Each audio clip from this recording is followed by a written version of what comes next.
Today on CityCast Denver.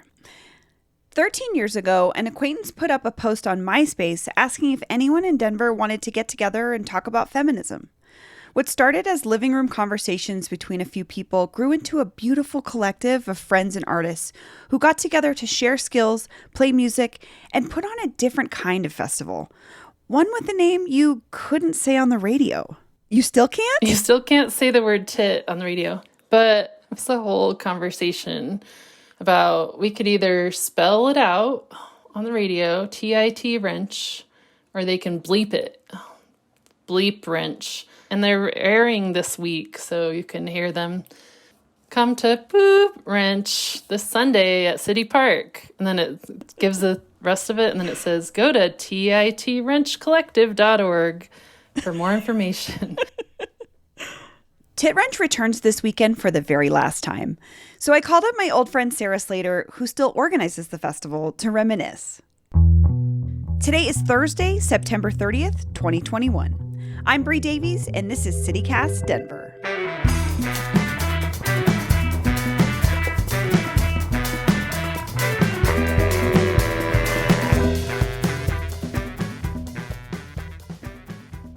Sarah Slater, welcome to CityCast Denver. Thank you for having me.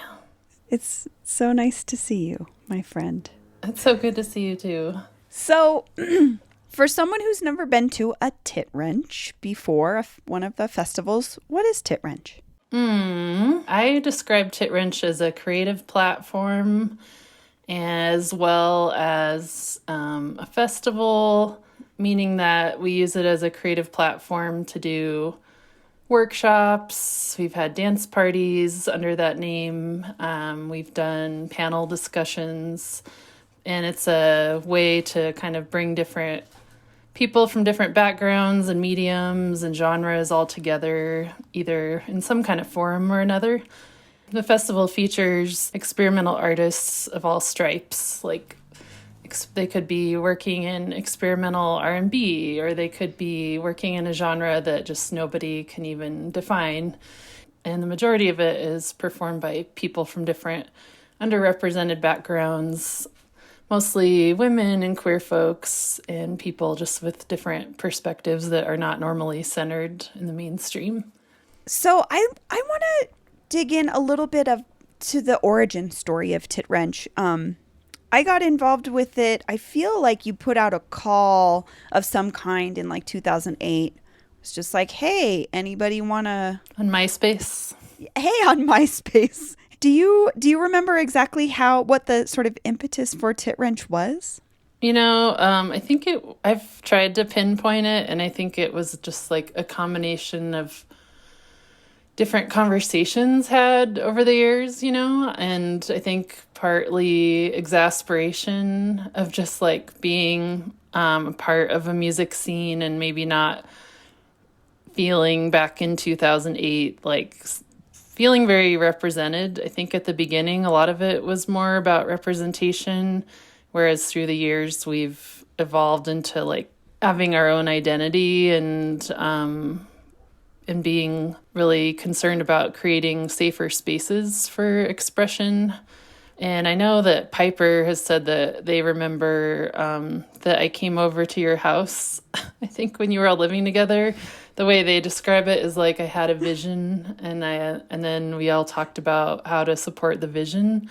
And I don't totally remember it that way, but I do remember coming over to your house and like saying, I think because I had been putting on shows for so long, it was kind of like, well, I have these skills and I want to do something different than what I'm seeing out there. And then the different conversations around like feminism and music and queerness like kind of all converged. That collective ended up putting on an enormously ambitious festival in 2009. I mean, multiple venues, multiple days. Mm-hmm. I mean, it was, I don't want to say we like we overshot ourselves, but like 4 days at Rhinoceropolis, Glob, what was then Blastomat, which is now still around and vibrant as ever as Seventh Circle Music Collective. And something that I think struck me about what we did and what Titwrench continues to do is be a holistic festival in a certain sense. We don't just say, buy a ticket, come see a band. It's like, it's a whole experience. I don't know. Can you describe a little bit of what makes Titwrench unique than other festivals? Yeah, I think it is an experience, but I do think it's like, now that word has been co-opted a bit, I know. It's like, it's an immersive experience. No. I do think that it's very participatory, though, which is like, it's mostly through volunteering. But I do think something I've said in the past is that, like, the sort of the line between the audience and the stage is different than it is at some other music festivals you might go to, where I think there's just like a real participatory feel when you attend, is what I've been told by a lot of people, where they feel like really included and they feel like maybe next time, that could be me on stage, because they're seeing emerging artists alongside like more people more advanced in their career. And so there's just like a wide spectrum of people represented and music represented on stage.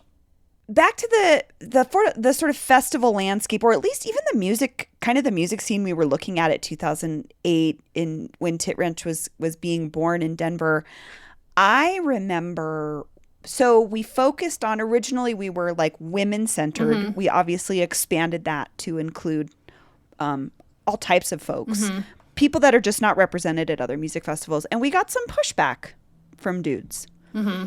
And I feel like there was a joke about dick wrench being something, and I thought every other festival is dick wrench. Yes, you said it, not me. But maybe could you just talk about maybe you grew up in the music scene here. What did you feel like was missing or something? What was 2008 Denver like for musicians that you cared about, or like what you wanted to see versus what was actually happening?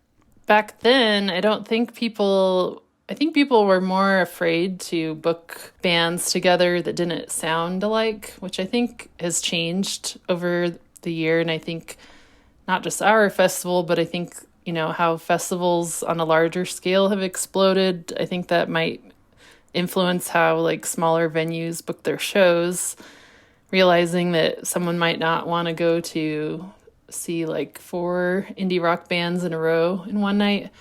It's just more interesting to have, a weirder lineup. I feel like it was maybe more homogenous back then, the way people were booking. And I just growing up going, I guess starting in my late teens and like going to shows in Boulder and Denver and occasionally other random places, like I just saw that there was a dearth of women and queer folks, and I think that has been changing. But I still, see headliners of a lot of major fests. They're almost all white cis men, and don't know why that continues. Yeah, 100%. I mean, if we look back at the minimal coverage our festival did get in Denver press, it was always like ladies doing a lady thing with their lady music and their lady festival. And you're like, do you care about who the bands are? Do you care about like how we are totally volunteer run, and we mainly depended on like donations from the community back then? That was way before we ever started getting grants. So speaking of, it's happening at City Park this year outside in October, which is amazing. October 3rd. Yes. What can attendees expect at Titwrench this year? So we have a really fun lineup. I'm really excited about Nacha Mendez, who's going to be here from Santa Fe, and she does what she calls Latin world music. So she blends like many genres that come from Latin America and in Spain and in all the different Spanish-speaking countries. And she does both originals and covers. Aquí guardo un sentimiento que que me agobia y que me mata. And also really excited about Milk Blossoms because they're kind of in a new incarnation, and they're an experimental pop group that's been around in Denver for a long time and played the fest. So we're really excited to have them back. Return to book the bits of glass in the spine. Wanted the next person to know I made it out alive. And I guess my last question is, why is this the last year for Titwrench? Well, it's a hard question. Yeah. It's bittersweet, but once again, it's just been something that's a decision that grew out of many different conversations between myself and the current organizers. And as you know, being involved in the past, it's rather consuming to be part of the planning team. I think that anyone who's ever been part of the collective, anyone can be part of the collective, is how I see it and how most of us see it. But being on the planning team for the festival is kind of really intense. I have big circles under my eyes right now. It's a lot of work. Even after this many years, it's still, it can be really tiring. And so we just decided this would be a good time to kind of let it go, and hopefully we'll see what happens. It might transform into something else, the collective. So the collective won't be gone forever. It's just the festival is the last for the foreseeable future. So yeah, it's just really challenging, but I think we all feel really good about what we've done over the last 13 years and how much we've accomplished. And especially I always speak to the relationships that we've created, I think I met you probably through Titwrench, and so much has already grown out of Titwrench, I think. So I'm really proud of all the work we've done. Yeah, I remember seeing you at shows for years, and I never talked to you, but then we started doing this thing together and we became great friends. So it's a wonderful thing. It really is. Sarah Slater, thanks for joining me today. Thanks so much for inviting me. I'm really honored. The 13th and final Titwrench Festival is going down this Sunday in City Park, kicking off with a Divine Booty Shaking workshop at 4 p.m. with Ashe Charmaine. There's also a workshop tonight from Marlo Delara, formerly known as Marlo Eggplant, about the challenges and possibilities of intersectional feminist organizing in the arts. I'm going to put links to all that and all the artists you heard in this episode in our show notes.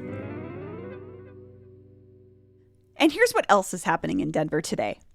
It's official. Trey Parker and Matt Stone have purchased Casa Bonita. According to Westward, for just over $3 million, the South Park Bros are now owners of Colorado's most famous restaurant with an indoor waterfall. Though currently not open for regular business, Casa Bonita is still doing tours. So maybe stop by and get a good look at the place before any potential changes might be made.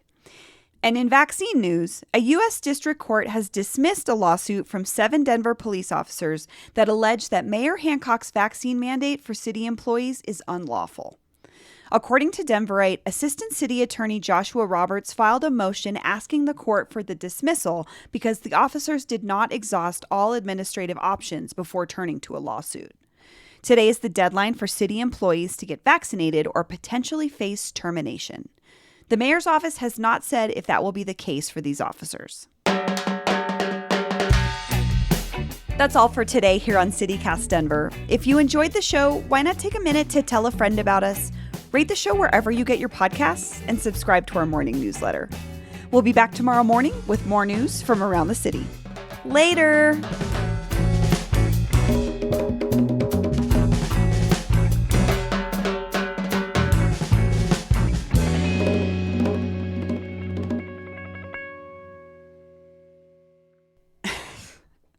Otter changed Titwrench to TechCrunch.